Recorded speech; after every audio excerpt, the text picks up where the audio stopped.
Pertemuan kelompok atau P2K2 kepanjangannya adalah Pertemuan Peningkatan Kemampuan Keluarga yang merupakan bagian dari Program Keluarga Harapan atau PKH Kementerian Sosial Republik Indonesia. Pertemuan kelompok ada 4 tujuan. Yang pertama, pembentukan kelompok. Kedua, tujuan pertemuan kelompok. Yang ketiga, materi pertemuan kelompok. Dan yang keempat, waktu dan tempat pertemuan kelompok. Pembentukan kelompok diantaranya adalah 1. Pendamping mengarahkan KPM PKH untuk membentuk kelompok. Kedua, setiap kelompok terdiri dari 10-30 peserta yang disesuaikan dengan kondisi tempat tinggal. Dan yang ketiga yaitu organisasi kelompok terdiri dari ketua, sekretaris, anggota. Tetapi, di lapangan pada prakteknya hanya ketua kelompok dan anggota KPM saja. Tujuan pertemuan kelompok di antaranya adalah 1. Meningkatkan kemampuan keluarga penerima manfaat. Kedua, pemutakhiran data. Ketiga yaitu monitoring penyaluran bantuan dan edukasi penyaluran bantuan. Dan yang keempat, penyelesaian masalah dalam pelaksanaan PKH. Materi pertemuan kelompok di antaranya adalah 1. Materi utama modul pertemuan peningkatan kemampuan keluarga P2K2 terdiri dari modul pendidikan, kesehatan, ekonomi, perlindungan anak dan kesejahteraan sosial. Dan yang kedua, dalam hal modul P2K2 belum dapat diberikan karena suatu hal dapat diberikan materi lain yang mendukung pelaksanaan dan tujuan PKH. Waktu dan tempat pertemuan kelompok yaitu 1. Pertemuan kelompok dilakukan 1 bulan sekali. Dan yang kedua, tempat pertemuan yaitu rumah KPM, balai pertemuan, balai desa, ruang terbuka. Tujuan PKH secara umum yaitu 1. Meningkatkan taraf hidup keluarga penerima manfaat melalui akses layanan, pendidikan, kesehatan, dan kesejahteraan sosial. Kedua, mengurangi beban pengeluaran dan meningkatkan pendapatan keluarga miskin dan rentan. Ketiga, menciptakan perubahan perilaku dan kemandirian keluarga penerima manfaat dalam mengakses layanan kesehatan dan pendidikan serta kesejahteraan sosial. Ini nanti yang sering dibahas di P2K2. Secara khusus. Keempat, mengurangi kemiskinan dan kesenjangan antar kelompok pendapatan. Dan yang kelima, mengenalkan manfaat produk dan jasa keuangan formal kepada keluarga penerima manfaat. Apa itu P2K2 secara umum? Yaitu 1. P2K2 merupakan proses belajar secara terstruktur untuk memperkuat terjadi perubahan perilaku pada KPM. Kedua, secara umum P2K2 bertujuan untuk meningkatkan pengetahuan, pemahaman mengenai pentingnya pendidikan, kesehatan dan pengelolaan keuangan bagi keluarga. Tujuan khusus P2K2 yaitu 1. Meningkatkan pengetahuan praktis mengenai kesehatan, pendidikan, pengasuhan, ekonomi, dan perlindungan anak.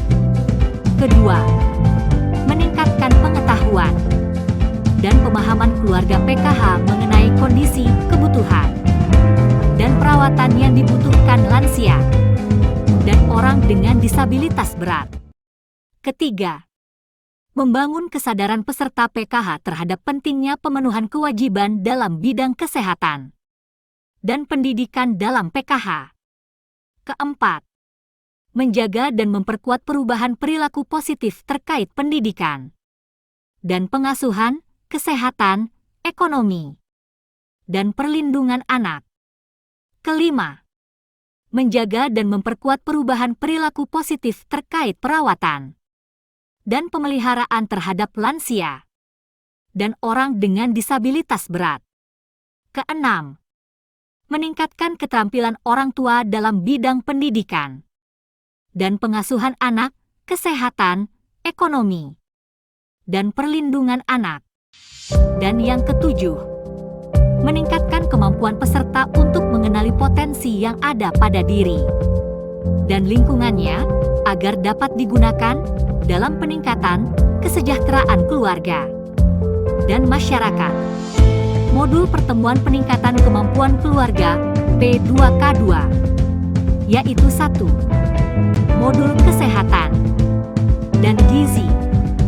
Kedua, modul pengasuhan dan pendidikan. Ketiga, modul perlindungan anak. Keempat, modul pengelolaan keuangan keluarga.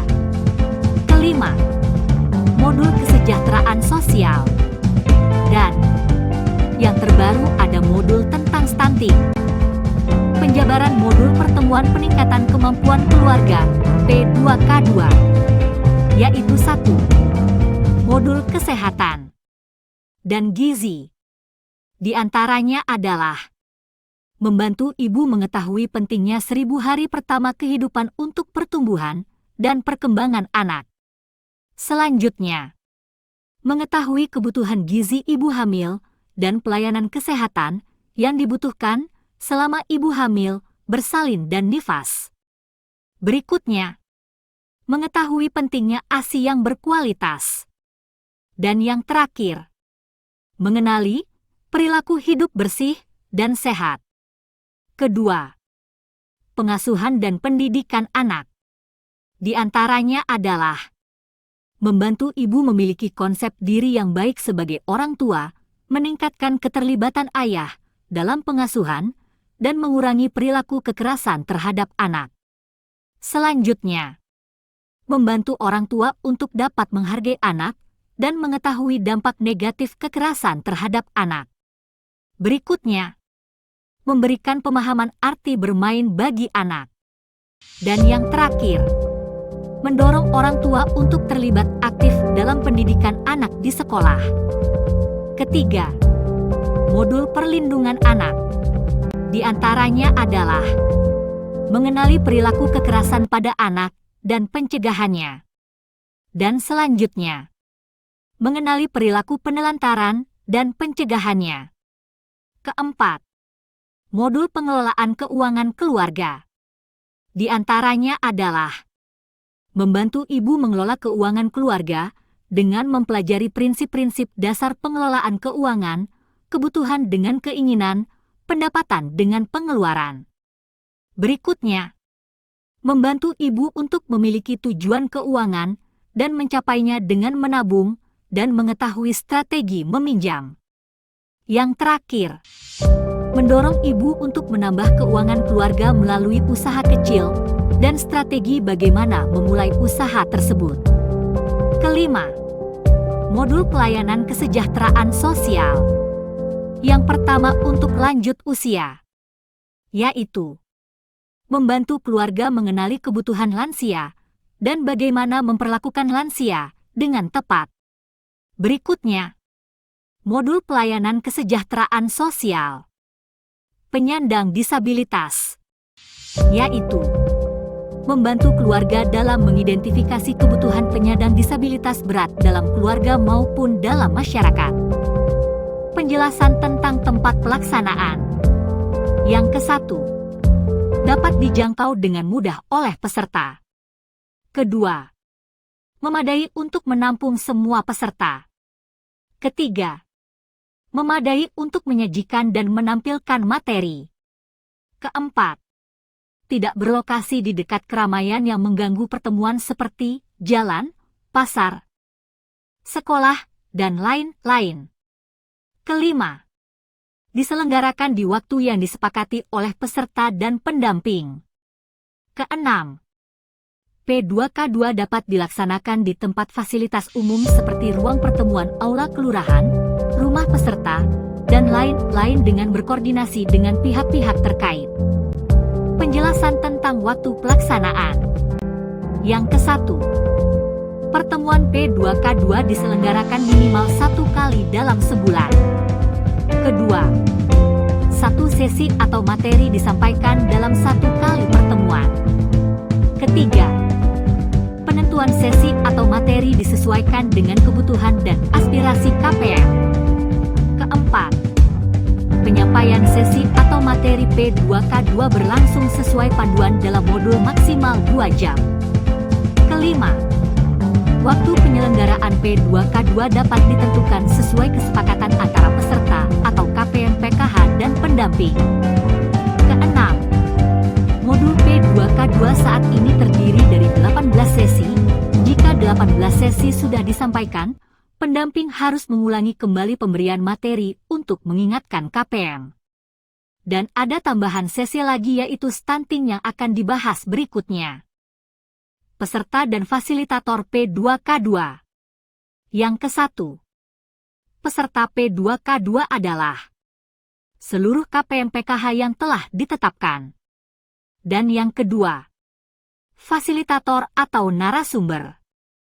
P2K2 meliputi pendamping, administrator data, supervisor, koordinator atau pihak lain yang sesuai dengan sesi atau materi yang dibahas. Alat bantu ajar P2K2, yaitu yang ke-1. Peralatan yang diperlukan dalam pelaksanaan P2K2 adalah modul bagi pendamping, buku pintar, brosur, poster, flipchart, film, alat permainan, kartu, papan permainan. Kedua, peralatan audiovisual pendukung berupa laptop, HP atau smartphone, speaker, proyektor, jika ada, dan alat tulis. Pencatatan pelaporan pelaksanaan P2K2, termasuk pemutakhiran data, rekon dan penyaluran baik tunai maupun non-tunai. Terima kasih. PKH, Program Keluarga Harapan. SIP. Santun, integritas dan profesional.